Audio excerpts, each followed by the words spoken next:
I Need My Monster. Written by Amanda Noll and illustrated by Howard McWilliam. Tonight, when I looked under the bed for my monster, I found this note instead. Gone fishing. Back in a week. Gabe. What was I going to do? I needed a monster under my bed. How was I supposed to get sleep if my monster was gone? I tried to sleep, but it wasn't the same without Gabe.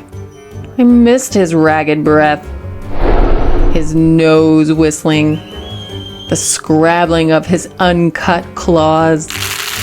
How would I get to sleep without Gabe's familiar scary noises and his spooky green ooze?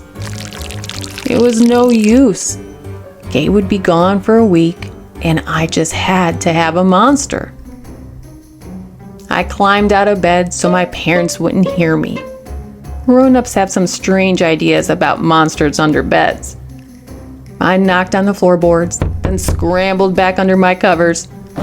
I waited nervously. Would a new monster appear? What would he be like?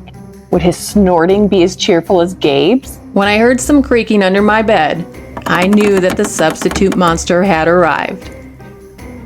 "Good evening," said a low, breathy voice. "My name is Herbert, and I will be your monster for the evening." Herbert? What kind of name is that for a monster? You don't sound scary at all. Have you ever scared a kid before? Well, no, but I have read all the best books on the topic. Do you have long teeth and scratchy claws? I asked. No, But I have an overbite. and I'm a mouth breather. Listen.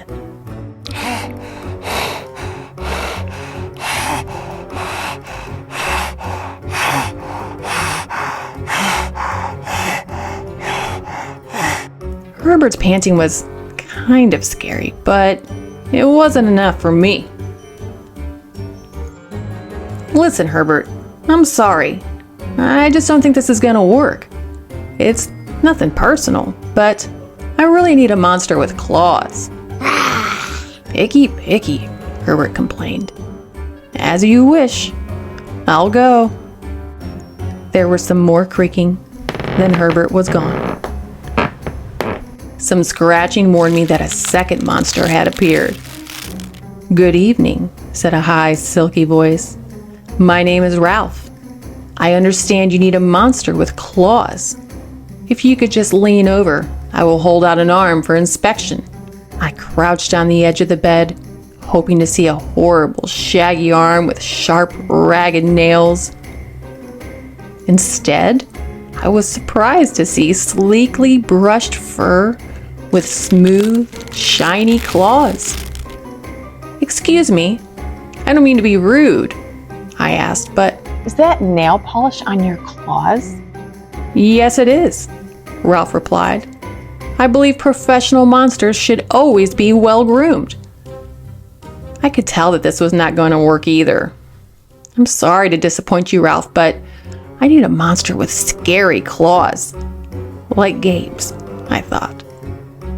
I heard some scratching, and I knew Ralph was gone. A minute later, a third voice from under the bed rasped. Check out these claws, kid. I gathered my courage and peered over the edge. The claws were impressive, jagged and dark and razor sharp. So far, so good. I was a little nervous. "Could you stick out your tail?" I whispered. "Sure, but don't get scared." I peeked through my fingers at the slimy tail slithering over the foot of my bed. And that's when I noticed the bow. Are you a girl monster? "Of course I am," she snapped. "I'm Cynthia. Do you have a problem with that?" Yeah, I do," I admitted. "I definitely need a boy monster.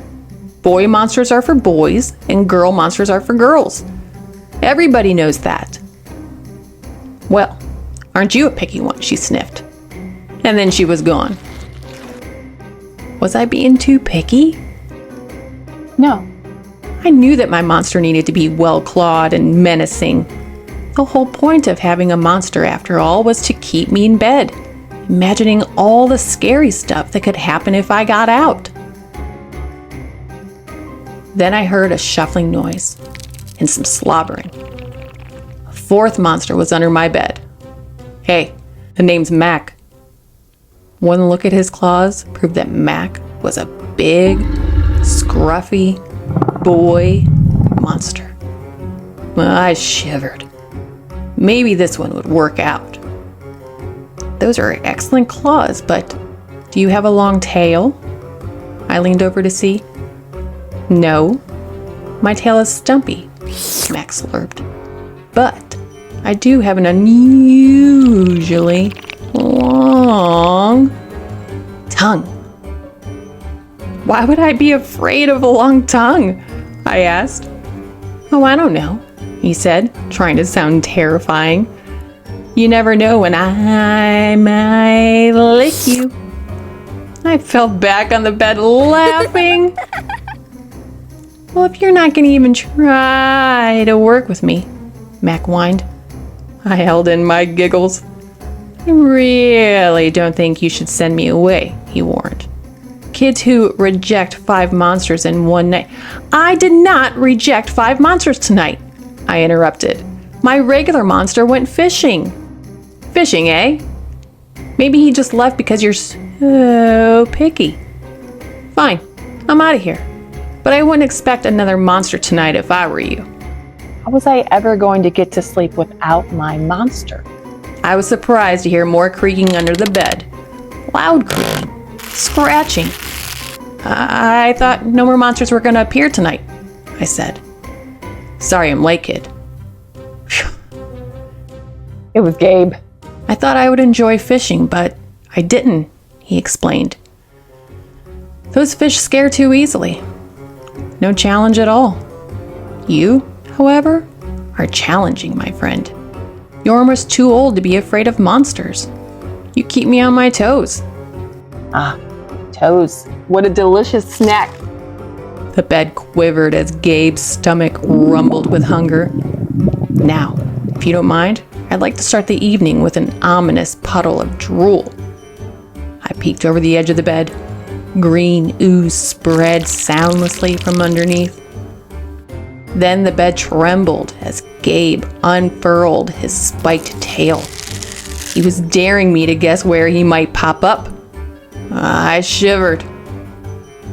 So, you had some substitute monsters tonight, Gabe said, sharpening his claws on my bedpost. Were you scared? Then Gabe started tapping. I could tell he wanted to know if I still needed him. No other monster can scare me like you, I giggled, diving under my covers and pulling them up tight. Through the blanket, I heard Gabe's soft, comforting snorts. Ha! I knew it. We're made for each other, he growled. When my blanket started to slip off the bed, I knew Gabe was ready to eat. Now, if you could please stick out your feet, he said. I would like to nibble your pinky. I yanked my blanket back and scrunched my feet in so Gabe couldn't get them. No toes tonight, but you can have this, I offered, pushing a pillow off the bed. I didn't even hear it hit the floor. Gabe was back. The ooze was perfect, and everything was back to normal. I shivered again. I'd be asleep in no time.